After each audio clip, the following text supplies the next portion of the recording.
अस्सलाम वालेकुम स्टूडेंट्स।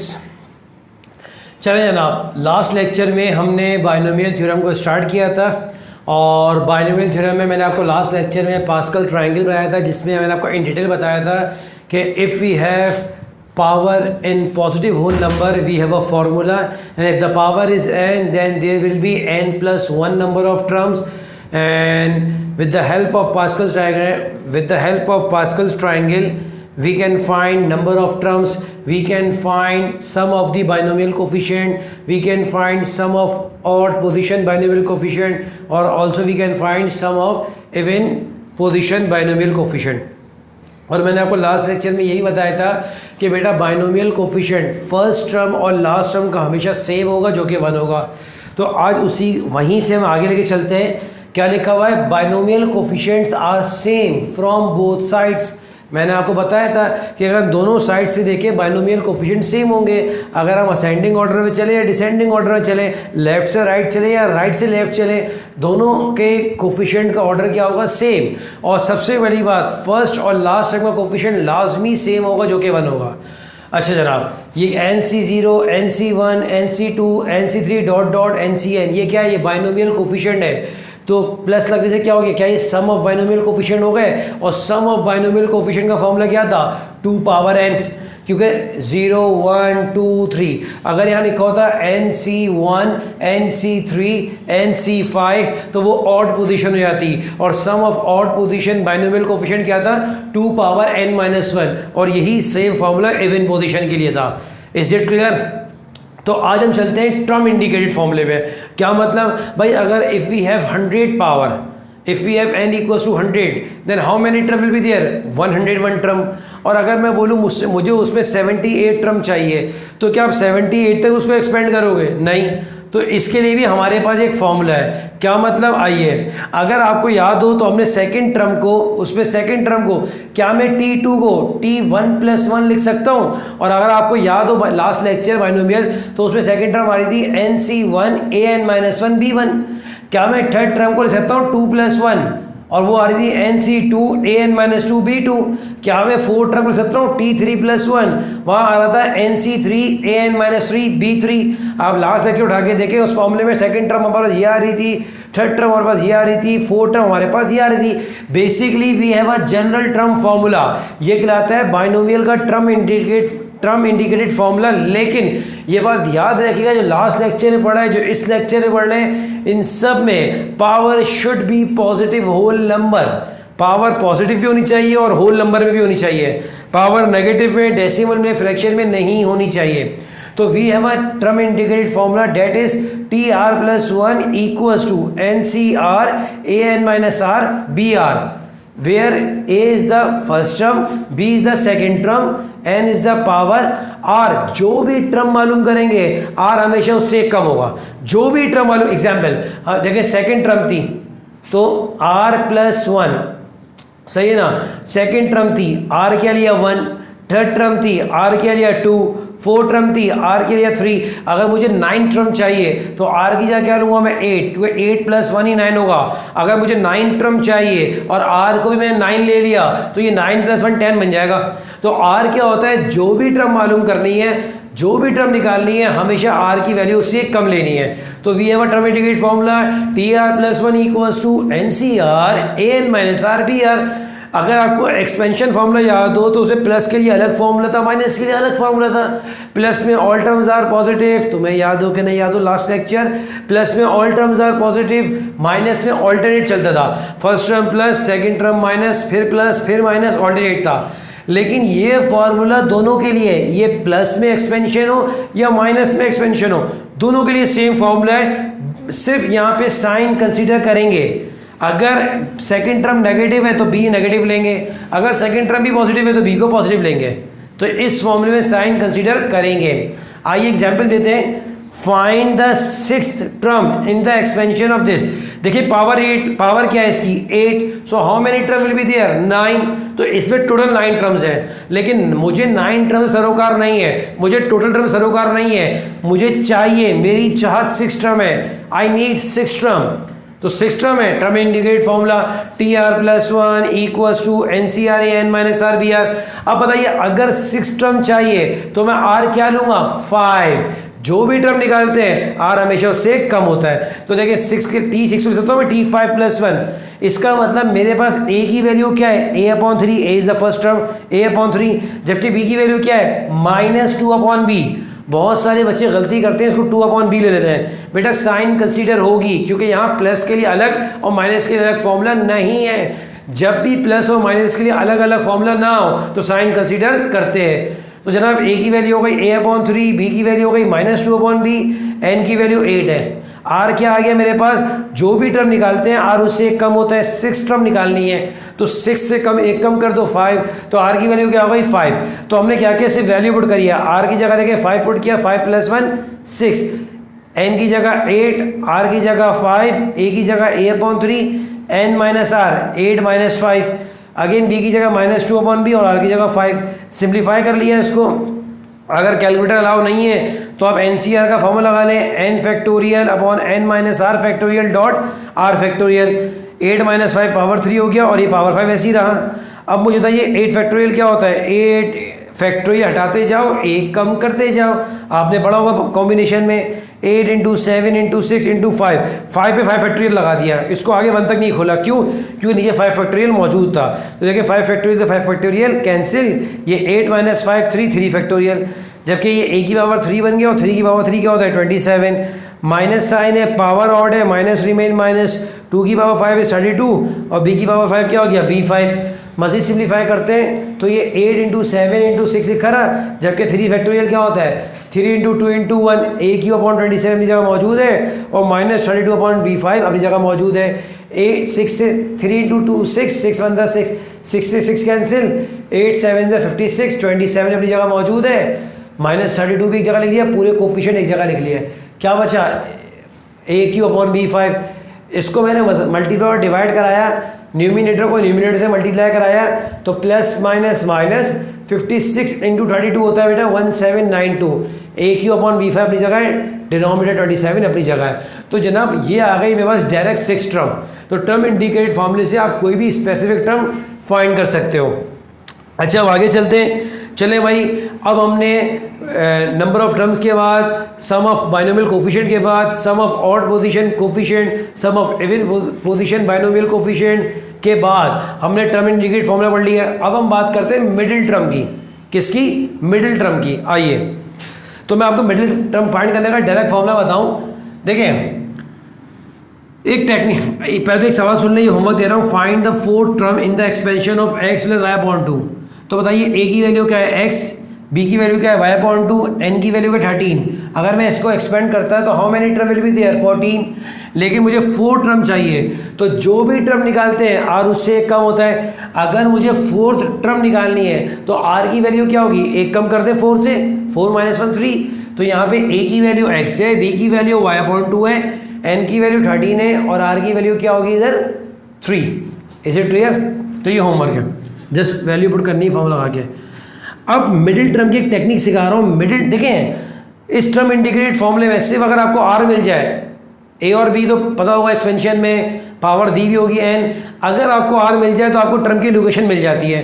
तो आपको एक टेक्निक सिखा रहे हैं मिडिल टर्म की, short technique. R = n/2, n is the power, power को डिवाइड बाय 2 कर दो, वही आपका R की वैल्यू होगी मिडिल टर्म में।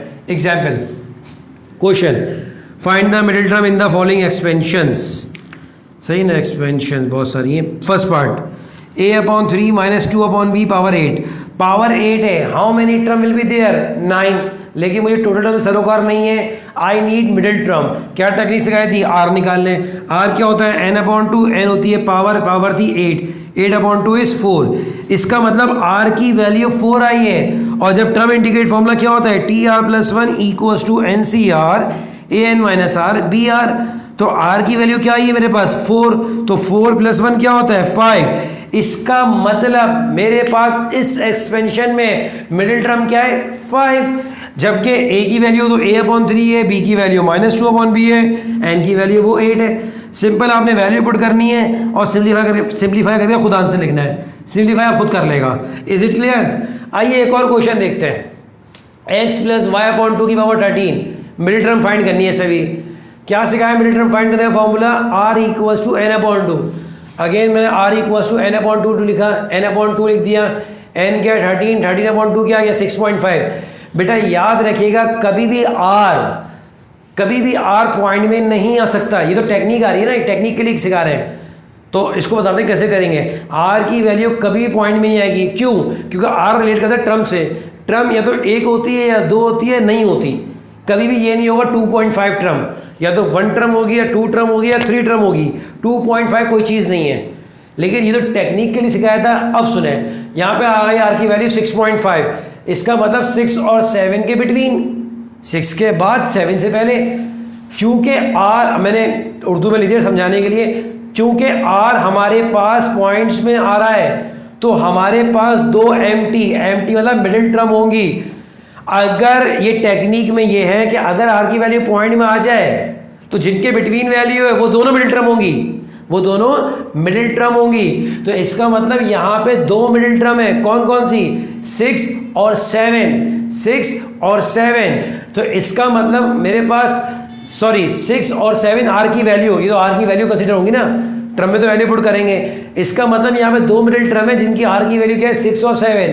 तो जब r की वैल्यू 6 है तो ये 6 प्लस 1 क्या बन जाएगा 7, और r की वैल्यू जब 7 है तो जब यहाँ 7 पुट करोगे तो 7 प्लस 1 क्या बन जाएगा 8।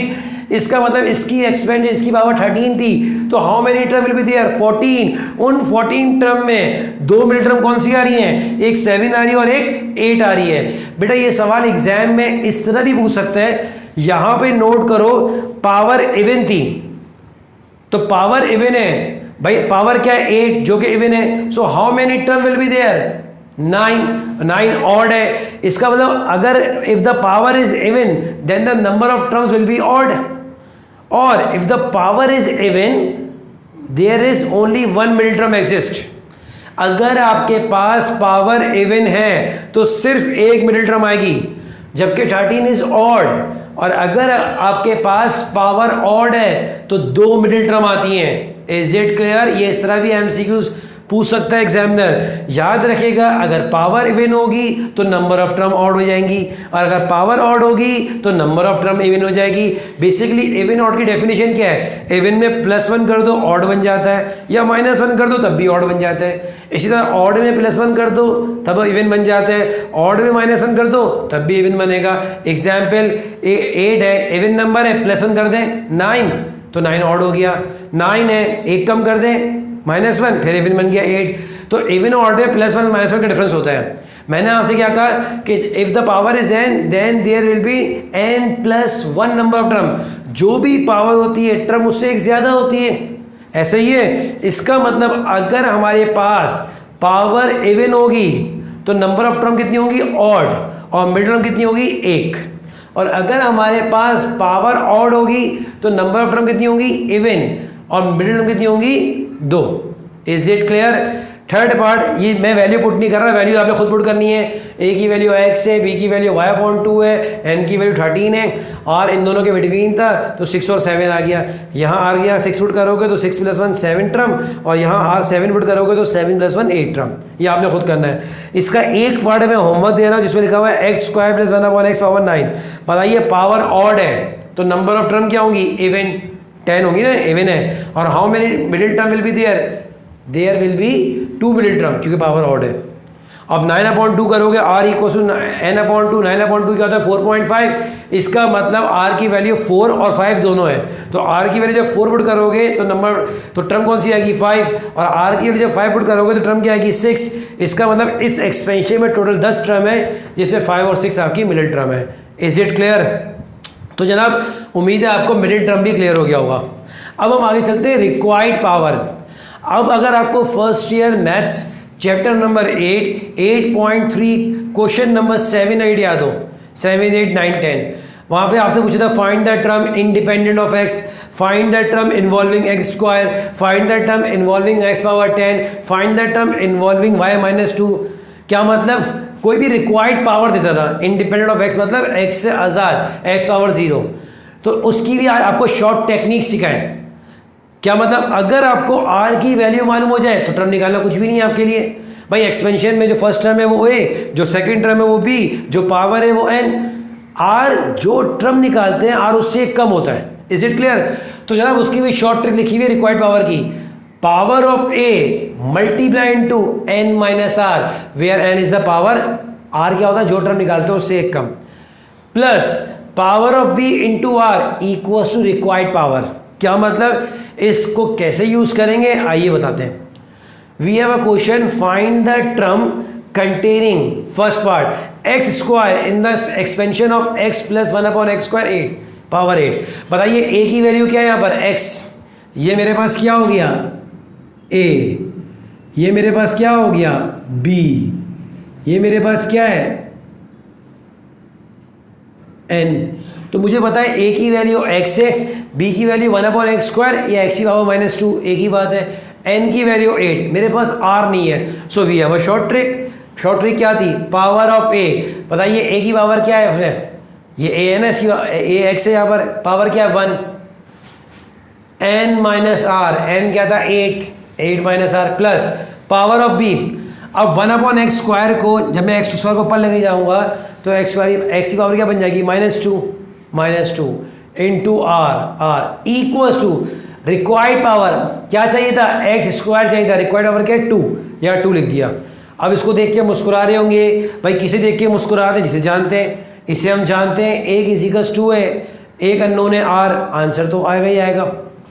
ये देखें 8 minus r into 1 8 minus r minus into 2r -2r plus minus minus minus r -2r -3r plus का 8 बजा के माइनस का 8 हो गया, -3r की जगह मौजूद है, 2 - 8 is -6, we got the value of r is 2। Simple.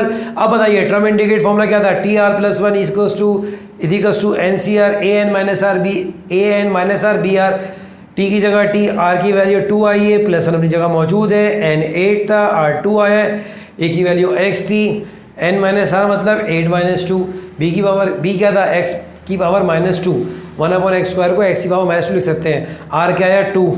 अब बताइए 2 + 1 क्या होता है 3, 8c 2 को सिंप्लीफाई कर लें 28 आएगा, 8 - 2 इज 6, 2 पावर क्या होती है मल्टीप्लाई, 2 2 = 4, बेसिस से पावर ऐड, तो 6 - 4 क्या हो गया 2। तो जनाब इसका मतलब फाइंड द टर्म, तो वो कौन सी टर्म थी, थर्ड टर्म थी, क्या थी 28x²। अब ये सवाल पूछ सकता है फाइंड द टर्म, तो थर्ड टर्म, या ये पूछ सकता था find the coefficient of the term involving x², तो कोफिशिएंट क्या था 28। Is it clear? एक और देखते हैं second part, find the term independent of x। Independent मतलब क्या है, आजादी, आजादी मतलब x ना हो, तो x को ख़त्म करने मतलब क्या होगा, x की पावर 0, इसका मतलब रिक्वायर्ड पावर क्या है 0। अब बताइए यहाँ पे हमारे पास a क्या है x², b क्या है 1 अपॉन x, जिसको हम x की पावर -n लिख सकते हैं, जबकि हमारे पास 9 क्या है n। वही short technique, power of a क्या है 2 into n minus r, n क्या है 9 - r plus power of b 1 upon x को x की पावर -1 लिख सकता हूँ, तो पावर भी -1 आ गया, इंटू r, रिक्वायर्ड पावर क्या है इंडिपेंडेंट ऑफ x। इंडिपेंडेंट मतलब x से आज़ादी, x से मतलब x को ख़त्म करो, तो 0 कर दी x की पावर को, क्योंकि x की पावर 0 क्या होता है 1, x ख़त्म हो जाता है। तो 2 into 9 - r, 9 2 = 18, r into 2 2r plus minus minus, जो 1 से टकराएगा वैसे ही रह जाएगा, r इंटू 1 इज r। बताइए माइनस का 2r माइनस का r क्या होता है, माइनस का 3r, वहाँ जाके प्लस का 3r, so we got the value 3 multiply आके डिवाइड हो गया, we got the value of r is 6। तो जस्ट आपने a की जगह x² पुट करना है, b की जगह 1 अपॉन x या x की पावर -1 पुट करना है, n की जगह 9 और r की जगह आपने 6 पुट करना है। तो आप नोट करेंगे हमारे पास 7 टर्म आ गई, यहाँ पे सिर्फ 84, x वैनिश हो गया। तो इस एक्सपेंशन में जब पावर 9 थी तो how many term will be there 10, इसमें 7 टर्म वो टर्म है जिसमें x नहीं है, इंडिपेंडेंट ऑफ x है। Is it clear? पार्ट 3 इसका, the term independent of x in this.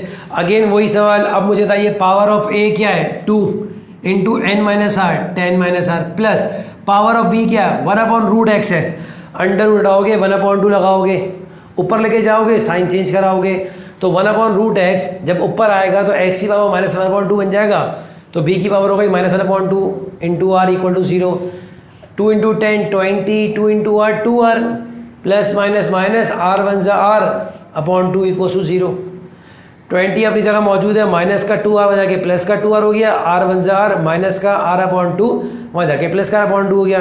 Take it LCM, simplify, then we got the value of r is 8। तो बताइए a की वैल्यू ऑफ x² थी, b की value x की power -1/2 थी, n की value 10 थी, r की वैल्यू 8 आ गई। सिंप्लीफाई किया तो 9 टर्म आ गई 10c8, और उसको आप सिंप्लीफाई फॉर्म में भी लिख सकते हैं। तो ये टर्म भी इंडिपेंडेंट ऑफ x है। तो आज के लेक्चर में हमने आपको बताया टर्म इंडिकेटेड फॉर्मूला कैसे फाइंड करते हैं, कोई भी टर्म, मिडिल टर्म कैसे फाइंड करते हैं, उसकी short trick. If the power is odd then there will be number of term is even, and if the power is even then there will be number of term is odd. अगर power odd है तो number of term even होंगी, power even है तो number of term odd होगी, और अगर power even है तो नंबर ऑफ टर्म क्या होंगी, ऑड, और उसमें सिर्फ एक मिडिल टर्म एग्जिस्ट करेगी। और पावर ऑड है तो नंबर ऑफ टर्म क्या होंगी, इवन, और यहाँ पे 2 मिडिल टर्म एग्जिस्ट करेंगी। और फिर हमने बताया कोई भी रिक्वायर्ड पावर कैसे फाइंड करते हैं, ये भी हमने आपको शॉर्ट ट्रिक सिखा दी। लेकिन याद रखिएगा लास्ट लेक्चर भी और ये वाला लेक्चर भी ये तब एप्लीकेबल होगा जब power should be positive whole number. तो जनाब इस लेक्चर को ये देते हैं, अभी भी बाइनोमियल हमारा कंप्लीट नहीं हुआ, होपफुली नेक्स्ट लेक्चर में बाइनोमियल लेक्चर हमारा कंप्लीट हो जाए। तब तक के लिए अपना ख्याल रखिएगा, दुआओं में याद रखिएगा। मिलते हैं नेक्स्ट लेक्चर में, इसको वाइंड अप करेंगे। अस्सलाम वालेकुम।